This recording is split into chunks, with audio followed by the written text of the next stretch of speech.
Cellular organisation of plants and animals आपका first chapter है। इस चैप्टर में आप लोगों ने सेल्स के बारे में पढ़ना है। सेलुलर, आपको नाम से पता चल रहा है कि हम लोगों ने प्लांट्स और एनिमल्स में कौन कौन से सेल्स प्रेजेंट होते हैं। सेल्स के आगे फर्दर पार्ट्स होते हैं जिनको हम सेल ऑर्गेनेलिस का नाम देते हैं, और उन सेल्स के फंक्शंस क्या होते हैं प्लांट्स में भी और एनिमल्स में भी।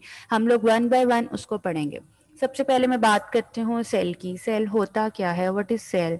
ये स्मॉलेस्ट पार्ट होता है किसी भी लिविंग थिंग का, किसी भी ऑर्गेनिज्म का, जो कि हमारे डिफरेंट लाइफ प्रोसेसेस को कैरी आउट करता है। ठीक है, plants, animals and microorganisms all are living things. All living things और organisms are made of very small units. ये small units वो cells को ही कहते हैं। हमारी body different trillion billions जो है cells से मिलके बनी होती है। In this chapter we shall discuss about these small units of living organisms. अब cells इतने ज़्यादा होते हैं और हमारी बॉडी जो है सेल्स से मिलके बनी होती है, और हम जो है इन सेल्स को देख भी नहीं सकते।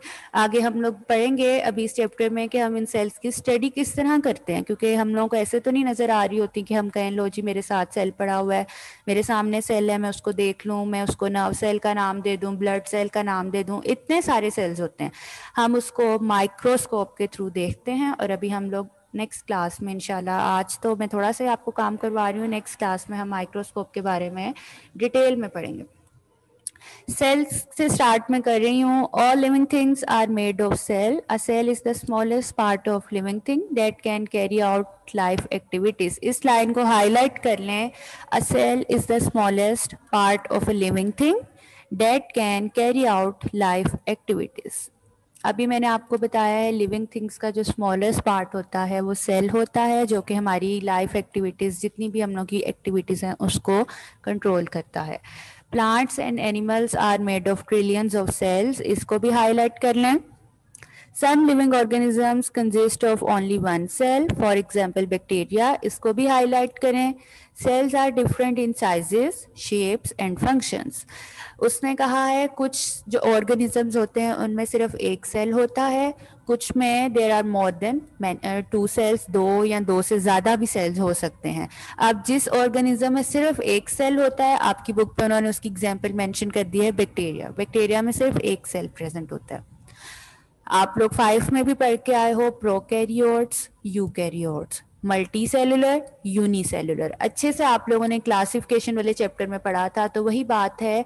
यूनिसेलुलर, यूनी कहते हैं एक को, ऐसे ऑर्गेनिजम्स जो एक सेल पे डिपेंड करते हैं, कंजिस्ट करते हैं, उनको हम यूनिसेलुलर का नाम देते हैं। और मल्टी जो एक से ज़्यादा पे, ये चीज़ आप 5 में पढ़ के आए हो। तो उसने यहाँ पे यूनिसेलुलर का नाम दे दिया है कि वो ऑर्गेनिज्म जो that consist of only one cell, उनको हम लोग बैक्टीरिया कहते हैं। इसके बाद उसने कहा सेल्स की शेप्स भी डिफरेंट होती हैं, साइज भी इनके डिफरेंट होते हैं, और उनके डेफिनेटली फंक्शंस भी डिफरेंट होते हैं। तमाम सेल्स एक जैसे नहीं होते। अब आप लोग ये देख लें, ये स्केलेटन जिस तरह हम लोगों को देख रहा है, हम लोग इसके सेल्स के आप लोगों को मैं नाम बता देती हूँ। आपकी वर्कबुक पे भी ये क्वेश्चन है।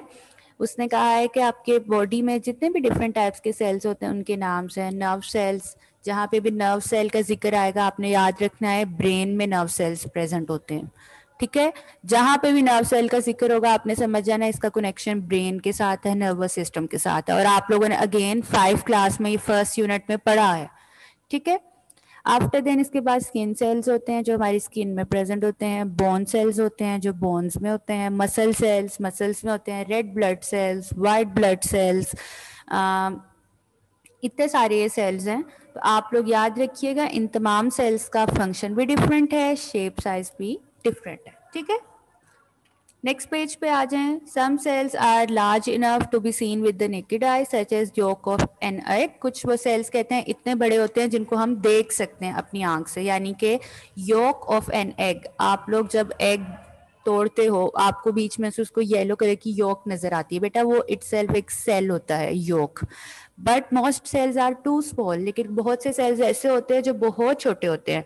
We can not see them with our eyes, हम उसे अपनी आंख से देख ही नहीं सकते। अब उनको देखने के लिए हम लोग क्या करते हैं, we need a special instrument to see the cells. अभी मैंने आपको बताया था कि सेल्स जो हैं बहुत छोटे होते हैं, हम उसको ह्यूमन आई देख ही नहीं सकती है। हम उनको देखने के लिए क्या करते हैं, अगर हम लोगों ने सेल्स को स्टडी करना है, उसके फंक्शंस को स्टडी करना है, पढ़ना है, तो हम लोग क्या ऐसा करेंगे, हम लोग एक इंस्ट्रूमेंट यूज करते हैं जिसको हम लोग माइक्रोस्कोप का नाम देते हैं, स्मॉल सेल्स को देखने के लिए। ठीक है, आगे आपके देख लें माइक्रोस्कोप है। अभी मेरी बुक पे यहाँ पे मैंने लॉन्ग क्वेश्चंस वगैरह मार्क किए हैं। मैं आप में से किसी स्टूडेंट ने अभी कुछ मार्क नहीं करना। पहले हम चैप्टर की रीडिंग करेंगे, आफ्टर देन मैं आपको इसके लॉन्ग मार्क करवाऊंगी। ये ना समझेगा कि अभी स्क्रीन पे आपको अगर माइक्रोस्कोप नजर आ रहा है तो आप अपनी मर्जी से ब्रैकेट्स लगा के ऊपर क्वेश्चन 1 लिख दो, क्वेश्चन 2। आपने बेटा कुछ भी नहीं करना, ये मैं खुद मार्क करवाऊंगी। ठीक है, अब मेरी बुक तो टीचर की बुक, आपको पता है टीचर ने तो सारा कुछ अपनी बुक पे लिखना होता है, तो मैं अब इसको रिमूव तो कर नहीं सकती थी। तो जब मैं लॉन्ग मार्क करवाऊंगी बेटा आप लोगों ने तब करना है, आपने अभी कुछ नहीं करना, सिर्फ वो वाली लाइंस अंडरलाइन करें, हाईलाइट करें जो मैं करवा रही हूँ। अच्छा, माइक्रोस्कोप बेटा हम लोग नेक्स्ट क्लास में पढ़ेंगे।